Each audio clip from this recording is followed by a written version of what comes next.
Hello, hello, Sir David the Bard, the cockroach, a new Mormon video. I wanted to give you a story that I just thought about again this morning. I've had so many what's the word? Outrageous, atrocious, whatever, experiences with the Mormon Church. Let me give you this one. Don't forget the PayPal. Again, just put $1 in there. Why is it always the women? Where are the big boys? Where are the men going, hey, I can help this guy a little bit? Why is it always the beautiful females? Anyway, I did want to make a comment first too. One of my subscribers made a comment, and like I said, I can't read your comments. I have to have Mercy, my little wife, sit down and read to me the comments. One of them said, in fact, they're all pretty positive. I'm amazed. Back in the old days, when I was doing the Bard, oh my God, the Mormons would call me this and that and threaten me and threaten my children and chase me around parking lots and call the police.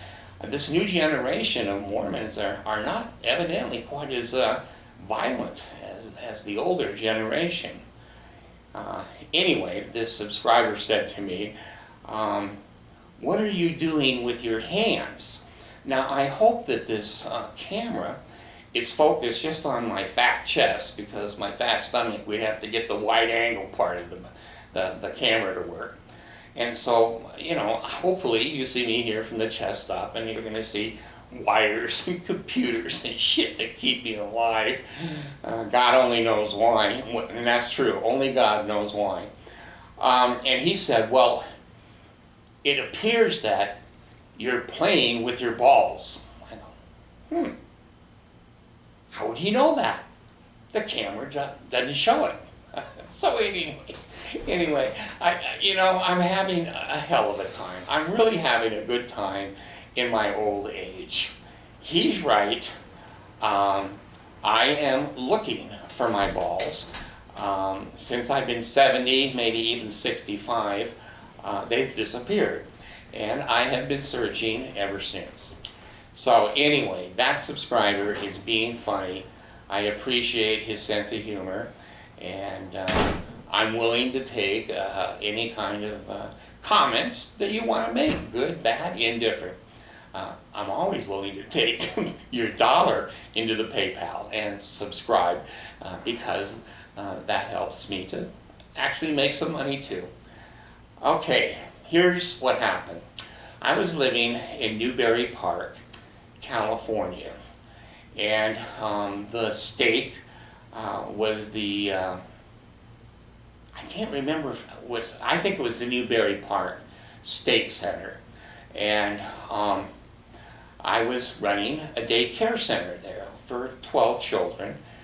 My wife and I, in our home, took care of 12 little children every day, and we had a little name of our daycare center was We Watch, W-E-E, Watch.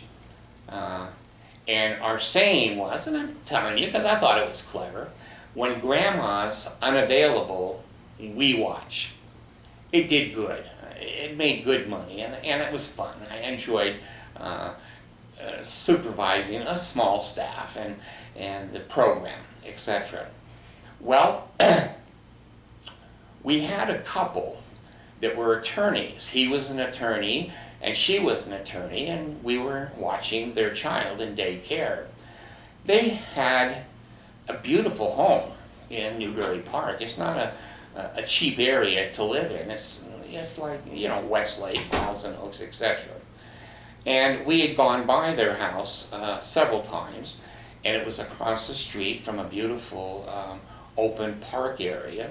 And it was in an HOA, individual home development. Well, we watched their child for several months, And pretty soon, they came to us one day, and out of the clear blue sky, again, is it, who knows, destiny? Is it God? Is it, just coincidence? Lucky? Who the hell knows? They said, would you like to buy our home? And we were renting. We were so poor. We had always rented. We didn't really have the class or the income to buy such a beautiful home in such an exclusive area of Newbury Park. And I said to them, my wife and I basically, well, we can't afford that. We don't have any down payment, and yeah, we could probably make the payment on the house, but we have no down, and we probably wouldn't be qualified. Well, I said, you know what? You take good care of our child. We're going to let you have the house for no down, zero. And all you got to do is make the payment. Hey, would I say no to a deal like that? The cockroach and the bard may be stupid at different times, but not in this particular instance. I immediately jumped on it, and I said, God, we can move the daycare center over there. There's more room. It has better access. We can continue our income, and we're living in a beautiful, beautiful home. And all of our neighbors had pools. We didn't have a pool. But anyway, it was a very beautiful home, and it was, Spanish architecture and tile shingles, etc. So we moved over there. We gave up our rental house, and we were living high on the hog. I don't know if you live high on a hog. Maybe you do. After we were there for several months, we decided, because we were in the house, we were going to buy the house. We were going to put it in our name, and our attorney friends would not be financing it for us. We would put it in our own name. So we went to the bank and went through the process of applying for the loan. Well, the bard don't like surprises. The cockroach hates surprises. So the bank said to us, oh, by the way, we did a title search on your new house. It has a $40,000 lien. Now that's not a lot of money right now in 2023, but 12, 15 years ago, that was a lot of money. I said to myself, who the hell has a lien of $40,000 on my new house? So they told me. It was my elders quorum president in Newbury Park Ward, Stake, the elders quorum president, who I would go to the meetings in the ward house, and he would stand up and go, you gotta all go to the temple. You all gotta go to the temple. Make sure you pay your tithing. I mean, he was an absolute advocate for the Mormon church, and he was a little bit fanatical. He was a very, I thought at that time, successful contractor. He wasn't. He put out, like the Mormons do, they always say the right things, but when you look in the background and watch the behavior, it's always wrong. I'm exaggerating. Not always wrong. Most of the time wrong. So, I go to priesthood meeting. He's standing up there and telling us what we need to do to be like Christ, supposedly. Anyway, I went to my attorney friends and I said, you sold us a house that had a lien on it. And they go, we didn't know it had a lien on it. We never did a title search. So when we bought the place, the lien just passed on. Basically, we didn't have any title insurance. They didn't check the title. we're as shocked as you are because we bought it from your elders quorum president. Well, again, I'm young, I'm naive, somewhat stupid, somewhat passive. I'm not an aggressive person. I'm not a passive or aggressive person. I'm pretty neutral unless you bully me. You bully me, you're effing with the wrong cockroach. Anyway, I thought, well, what are my options? What are my options? I see this man every day for priesthood meetings and Sunday and home teaching reports and PPIs, personal priesthood interviews, etc., etc. And he's there in charge of the elders quorum and in charge of me. So, I went to him and said, you need to remove the $40,000 lien off of my house so that I can purchase it and not have that lien on there. He gave me the Mormon International Sign Language. Now I'm saying, well, is he being honest in his business dealings with his fellow men? That's what the Mormons say on their questions to get a temple recommend. He obviously said yes, he got a temple recommend. He was going to the temple. He was in a leadership position. He was a liar. Oh, am I surprised? Am I surprised that somebody in the Mormon church in an authority position was a liar? Well, when he gave me this,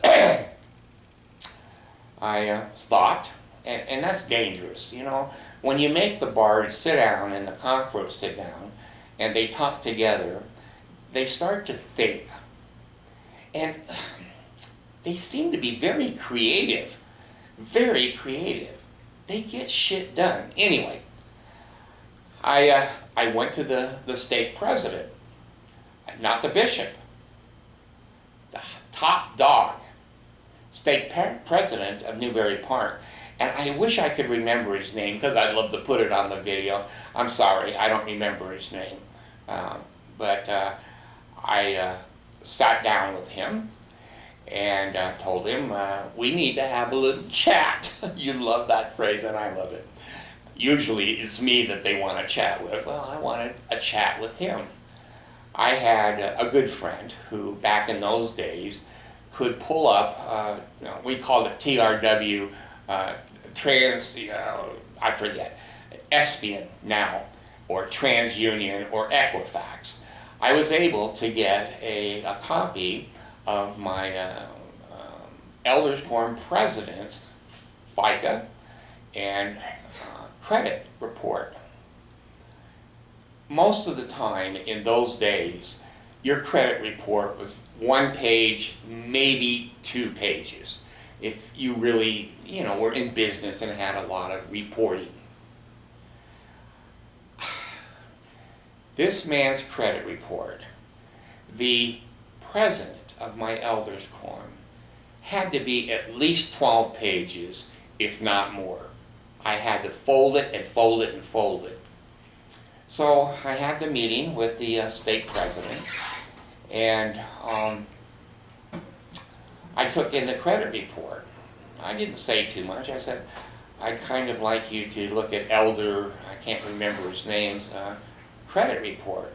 And he pages through it, pages through it, pages through it. It took him like, whatever, 4 or 8 minutes to look at this credit report. Judgments, foreclosures, overdue this, overdue that. I don't remember if there was a repo on there, but you're getting my point. It wasn't a positive credit report. In fact, it was, for a young man, my elders quorum president was probably 35, about there, maybe 29, 30, 35. Terrible, terrible credit report. You wouldn't give this man credit in any way, shape, or form. He was in construction, and he would order construction materials and then put them in a home that he was building and then not pay for the materials so that he could profit more money. That the home was 100% profit. He didn't have to take any money out for building materials. Totally dishonest. Totally, if somebody had reported him properly as a subcontractor, he would have lost his license. But, you know, again, in Mormonville, they circle the wagons. Nobody says anything except the cockroach. So, I said to the stake president, basically, what do you think? The international LDS sign language of what he thought. We don't have any responsibility in this. And I said, well, you called this man to be in the elders' quorum. That is a process in the church that a bishop can't call him into an elders' quorum president without your approval. You approved that man to be over the rest of the elders in the ward, and look at who you approved. Well, I was kind of used to getting the international sign. I think that's the Italian sign. Translated, multilingual sign language. So the meeting went to shit. I didn't jump up and down. I didn't yell. I didn't scream. I didn't engage in any kind of negative interaction. I didn't see what that was going to do. This man was going to cheat me, lie to me, steal, and my house had a lien on it with his elders' quorum president, and he wasn't going to say a word to the elders' quorum president. He made that very clear to me. He was going to cover his ass. The lien, the $40,000 lien, was my problem. Not his problem, not the elders' quorum problem. The Mormons. That net that brings in Mormons. Boy, liars, cheaters, thieves, child molesters, mentally ill. That net brings in a lot of people. And you dress them in a suit, you can't tell. You really can't tell till you look at their behavior. Look at who they are. Don't listen to what they say they are. So I went home. Like I said, the bard and the cockroach started talking to each other, kind of a disassociative personality. And I thought, well, legally, there's not a lot I can do. Yeah, maybe I could, I don't know if I could sue him. In those days, I didn't have skills like I do now to sue people. So I told you on another video, I only have 2 weaknesses that I know of. On these videos, you may see many, many more. But fast, beautiful cars and beautiful women. Those are my weaknesses. And if you put them together, they're almost irresistible. But in my old age, I can't find my balls anymore, so who cares? So I had a beautiful white with gold stripe, competition stripe down it, and gold wheels, Z28 Camaro.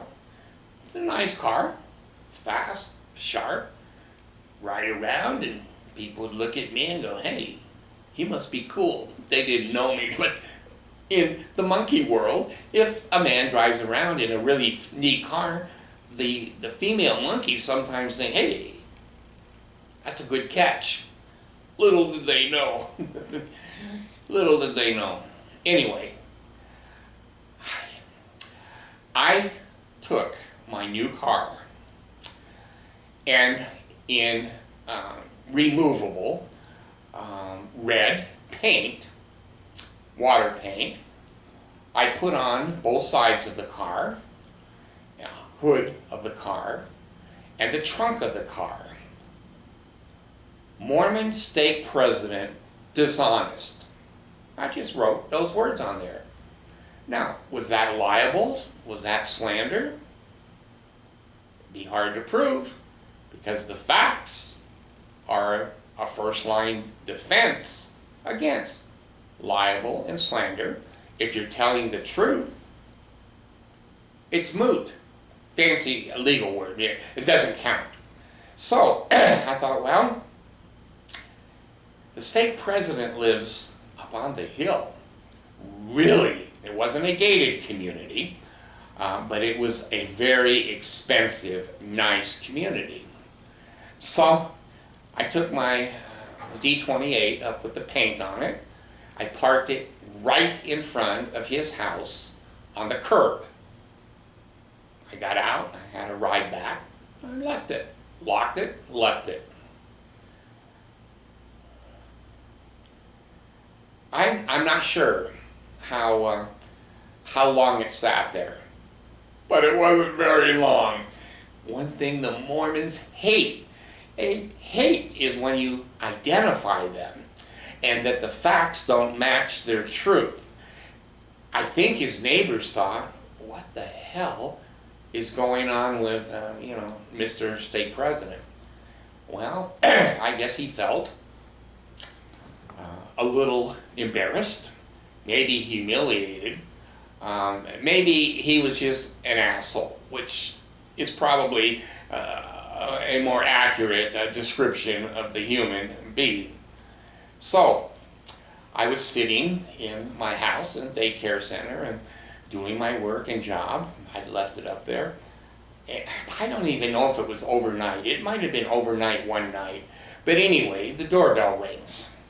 And I go to the door, and a wonderful man from Hawaii, a member of my ward. He was the head of the high priest group, which is a step up above the elders. The high priest group is really close to being bishops and counselors in the bishoprics and whatever. High priests are older, more experienced, and more powerful men in the Mormon church. I said, hey, Brother Smith, how are you doing? You've come to visit me. You've never been here before. You're certainly welcome. Come on in, sit down. Tell me what's going on. He said, he was funny as hell. He really was, because he was kind of laughing under his breath. And inside, he was hysterical. He said, well, Brother Crossett, I've come to talk to you about getting a car wash. I come to talk to you about you getting a car wash. And I go, oh? What do you mean? He says, you know damn well what I mean. I said, oh. You mean my car up by President Smith's house? Yes. I said, well, I could wash my car. That's not impossible. It's a beautiful car. I love to have it look good. And I don't paint very well, and it kind of looks a little Mickey Mouse. He said, well, we think we can resolve this. I go, oh? How? He said, well, why don't you remove the car and give it a car wash, and we'll work this out. Why? Why do the Mormons have to be forced most of the time, not all the time, most of the time, to do what's right?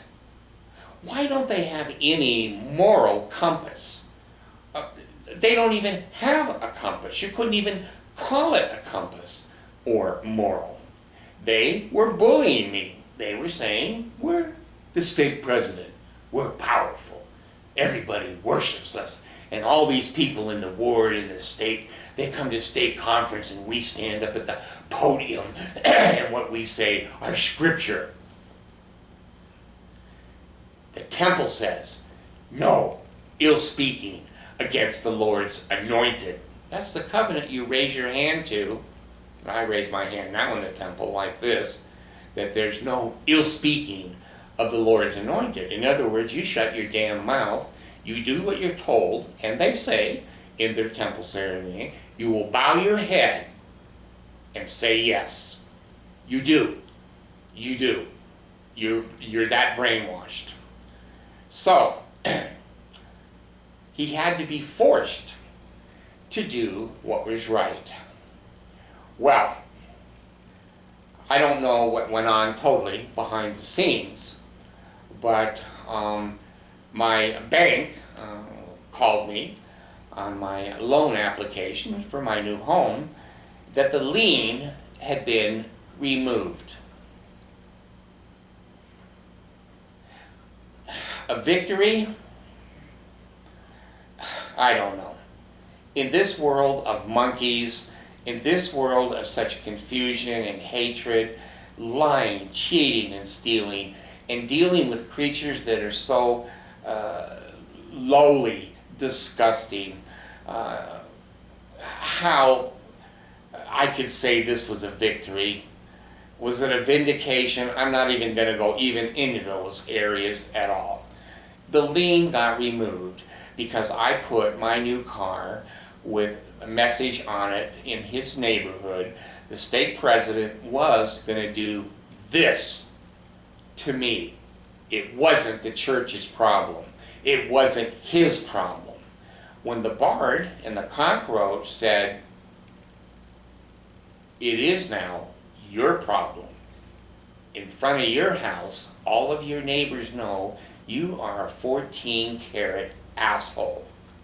And what you say to the world and hold yourself out in your fancy suit and your cross pins and your wingtip shoes, your three-piece suit, and I went on a mission to Scotland, I went on a mission to Ireland, I'm better, I'm holier than thou. You're not.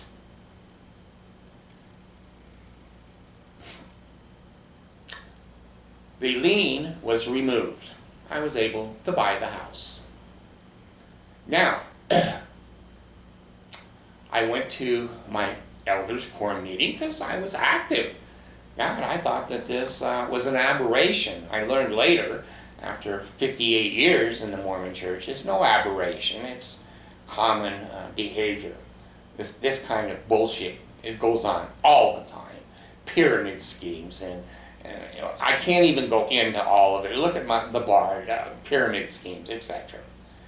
So I go to elders' quorum meeting the next couple of weeks, and I go in, and I look, and the elders' quorum president isn't there. I guess he was translated because he was such a righteous man, such an honest man, such a Christ-like man. Jesus came down and just plucked him up out of the Newbury Park ward house and put him in the celestial kingdom. Well, the counselors were running the meeting. I used to teach the elders' quorum. I was the teacher of the elders' quorum at one time there at that ward. So I come to church the next Sunday, and lo and behold, the state president is in my ward. A little bit unusual in Mormon wards to have a head leader of the state come into the ward. Most things on the ward level are done by the bishop. The bishop has most of the authority to call people, put them in positions, and set them apart and do all the things government. There's certain positions in the ward that only a state president can do. The head of the elders' quorum is one of them. So I look around the room, and there's no elders' quorum president. He's disappeared. I guess he was translated. And now the state president, I parked my car in front of his house, and he didn't humble himself. Believe me, Mormons, when they're forced to do something, they don't learn. they don't say, I'm sorry. They never apologize. They always have to be forced to do the right thing. So he didn't humble himself and change. He was forced because of humiliation and public scrutiny. So the stake president stands up and he says, well, I have good news for you. And I thought, well, I could use some good news in this elders' quorum. What's the good news, President? I am calling to your quorum a new quorum president. I thought, well, is that because the other asshole was translated? I guess. Mr. or Brother Penworthy. I'll give the name. I'll give the name. Because you know what? It's the goddamn truth. It's the truth. Brother Penworthy. I can't think of his first name.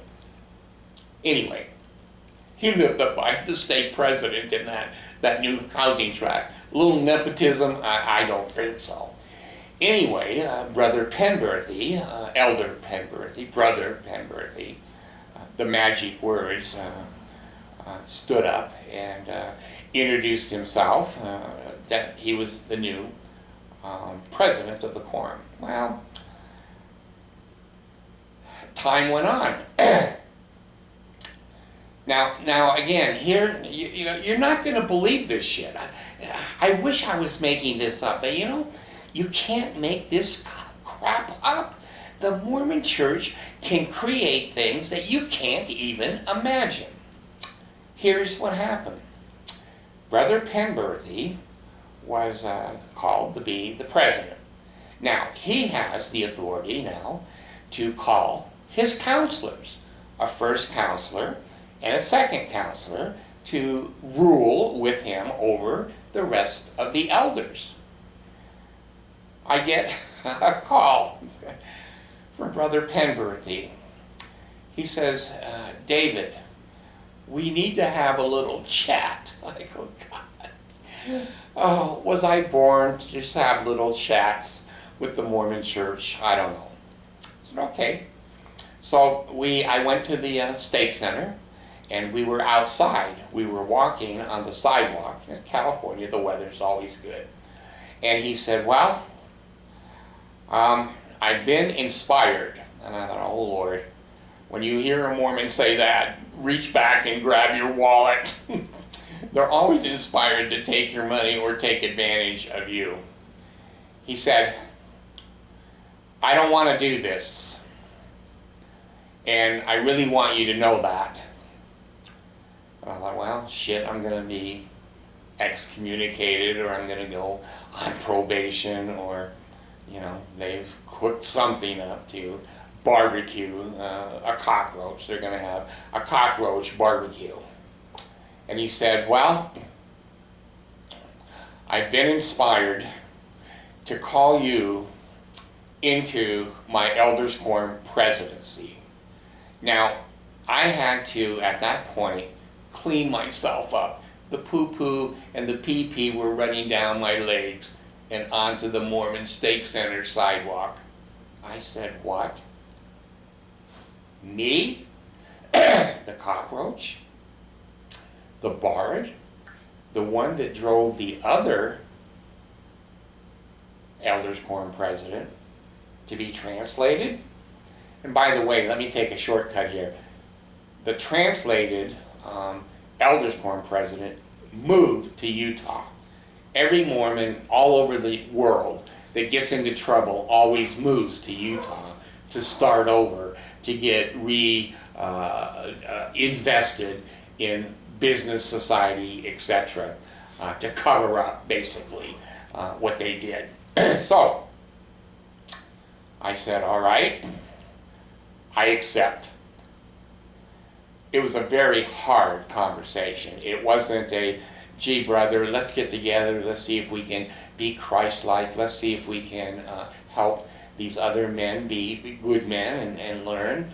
It was not that kind of a calling. They have a phrase, calling an election made sure.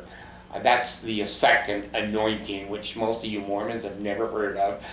The authorities have a special a calling and election that they go to the temple and they become gods and kings. They're not proposed anyway. I'll do another video sometime on a second anointing. So we went back to the elders' quorum, and I was the teacher. I was, I think, the first counselor. I might have been the second. I might have been the last counselor. I don't know. Well, I know this with Penberthy. It was the last counselor. Anyway, that's the end of the story. I taught the elders' quorum, and I got some recognition and some positive feedback from being a teacher. And one day, Brother Penberthy, president, oh, you've got to be careful. In the Mormon church, they give you titles that inflate your ego and deflate your wallet. President Penberthy came to a meeting we had. The presidency has its own little meeting, and said, brethren, two of us, his counselors, I have inspiration. Like, oh God. Every time a Mormon says they're inspired, hold on to your wallet, bend over, kiss your ass goodbye.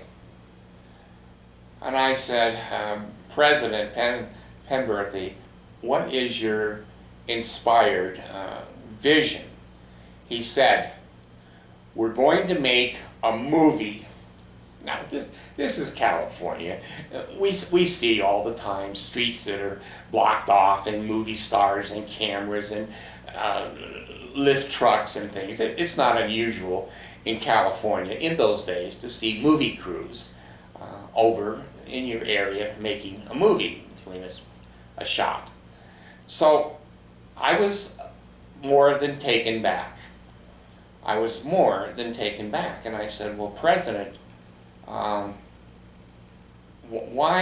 do you feel that Jesus has inspired you to make a movie for the elders' quorum?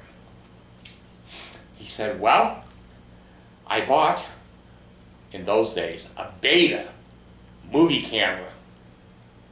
I said, well, is that related to the inspiration? Yes. I was inspired to buy the camera, and I'm inspired to make a movie to show to the elders' quorum. Again, I'm naive, I'm young, I'm stupid. I believe these people. I was a fool. I'm so embarrassed and ashamed that I didn't just stand up and go, I'm the fuck out of here. You guys are nuts. But I didn't. Not in those days. I didn't. So I said, well, President, I'm not in Hollywood. I have never been an actor. I'm not with Universal Studios. I'm not with MGM, Paramount. But, there's the phone again. But, I have made a movie. Now, I'm not exaggerating, President. When I was 16, 17 years old, me and a couple of friends got together and we wrote, recorded, photographed a movie. And I can't tell you how hard it was. The lighting, the script, the acting, the props, the story, the costumes. President, this is a huge, huge operation. I don't think, and I'm a counselor. When you counsel in the Mormon church, you bow your head and you say yes, you don't say shit. But anyway, I was counseling him to go, this is going to be more than arduous. And the time we're taking away, not serving, and acting and taking a second take, waiting for the sun to come up, the moon to, etc. I don't think it's a good use of time, President. I really think that the movie idea is not a good one. I know you have a new camera, and I know you'd like to use your camera. certainly you should have fun with it. In those days, it was really fun to have a movie camera. They hadn't been that new or invented. They were brand new. So he said, well, you're the teacher of the elders' quorum. I'm the president. Ooh, ooh. He was right. Those are facts. Rentor. I'm sorry. My phone is going to pick up audio. Oh, it stopped. Great, it stopped. I can't. Rentor. He hung up again. Maybe they're watching the video. I didn't put my phone number out, just my email. If you want to email me, you can always do that. Oh God, now someone's giving me a text. Anyway, let me get back here. So, I told him making a movie is not appropriate use of our time in trying to serve. I was a little more service-oriented, not trying to be important.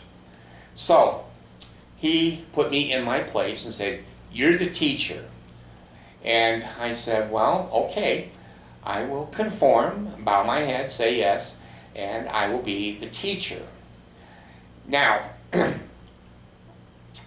one of the lessons that I was to teach coming up in the manual was based on the word of wisdom in those days, being an alcoholic, or the evils of being an alcoholic, and how it can destroy families, and how it can destroy a person's life, the community, children, etc. Well, I was ready to give that lesson in the next week or so, and I was prepared and ready to give it. Well, President Penberthy, excuse me, I'm sorry, my container is old, said, no, don't give that lesson. We're going to do the movie. I said, okay, I think it's an important lesson. Sometimes, lessons are given just when they're needed, but again, I just bow my head and kiss my ass goodbye. So we worked on his movie. Well, the next week, after I was supposed to give that lesson, I go to Elders Quorum, and lo and behold, President Penberthy had been translated. He was gone now too. I'm saying, God, this is like, the haunted house at Disneyland. These spirits just disappeared. Where the hell do all of these Mormon authorities, men in command, men that are in charge of other people's lives, where the hell did they go? Well, guess where he went? He went to Utah. Spur of the moment, last minute, just like my other Elders Quorum president. So, just before that Sunday, I called the Penberthy house. And Sister Penberthy, of course, the females, they're always beautiful, they're wonderful, they're honest most of the time, they're superior. And I talked to Sister Penberthy, and I said, I'd like to talk to the president. And she said, well, he's not here. I said, well, he's supposed to be there. May I ask, please, where is he? Well, she was a little hesitant. He's at the hospital. I said, oh my gosh, did something happen to him? Is he sick or injured? Well, no. I said, well, why is he at the hospital? She said, well,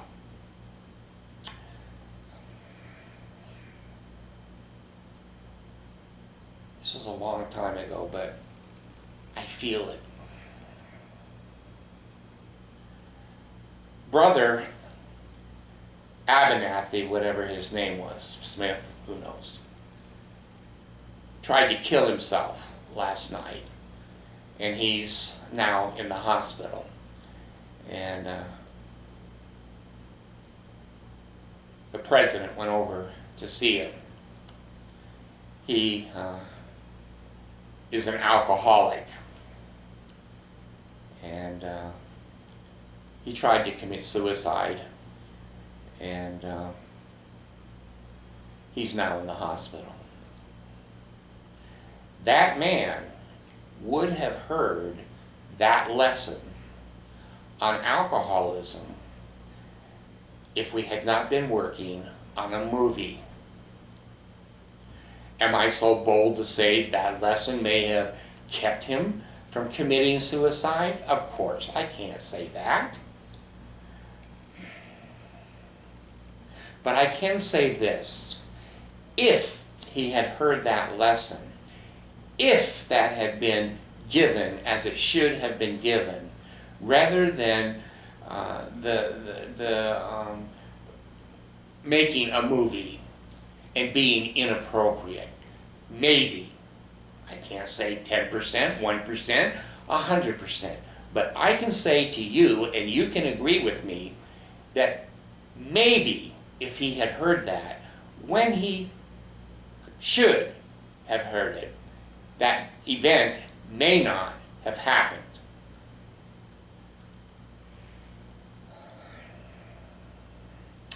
Brother President Penworthy moved within days of that incident because he knew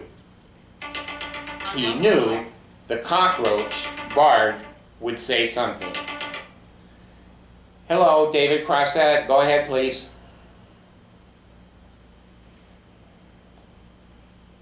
They're hanging up.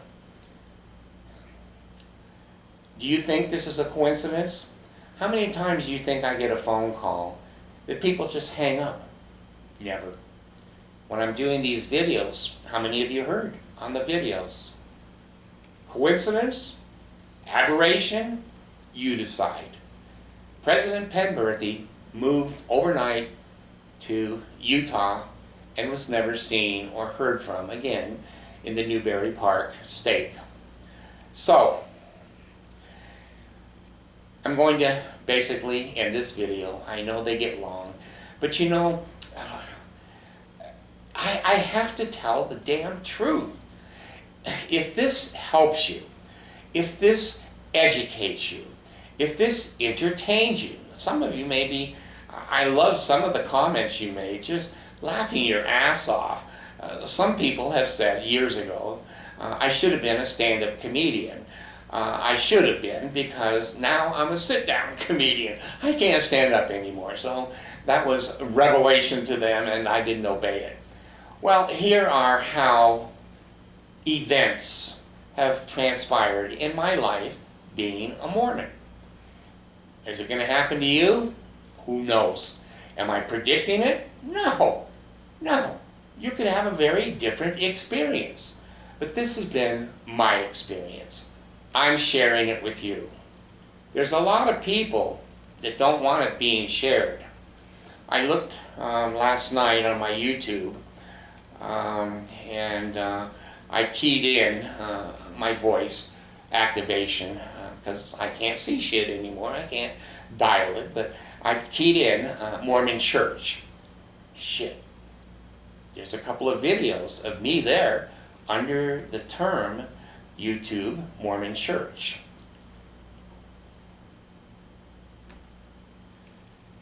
You decide. You heard it for yourself. Do you think I took Mercy back there and gave her $5 to call me while I'm on the video? The Mormons say, oh, he's in cahoots. He made that phone ring and made it look bad for us on the video. Yeah. You believe that? Believe it. That's fine. I had trouble with my Wi-Fi here getting set up to do my videos. And they were over here 6 times. The Wi-Fi wouldn't work. It wasn't the router. It wasn't the antenna. They worked and worked and worked. Finally, I said to them, out of the clear blue sky. Inspiration, not inspiration. Barred, cockroach thinking, yes. I said, if people are not liking my videos and not liking what I say, and I'm exposing people, and I have enemies, is it possible that they can interfere with my Wi-Fi? Is there any such device or implements or concoctions technologically that they can cause my Wi-Fi to be 350 at the router, but as soon as it moves into the air, it almost deteriorates immediately? He goes, yeah, that can happen. I don't accuse anybody of anything unless I have hard facts. Not the truth, facts. The phone rings, the Wi-Fi, finally I got brilliant people, and I'm going to tell you. I am Echo Broadband. Echo Broadband has been fabulous to me, and these videos would not be to you if it wasn't for their extra service, their extra trying, the times that they've changed and been up on the roof and made this possible for you to see. Echo Broadband in Bountiful, Utah area. I highly recommend them, and you're seeing me because of them.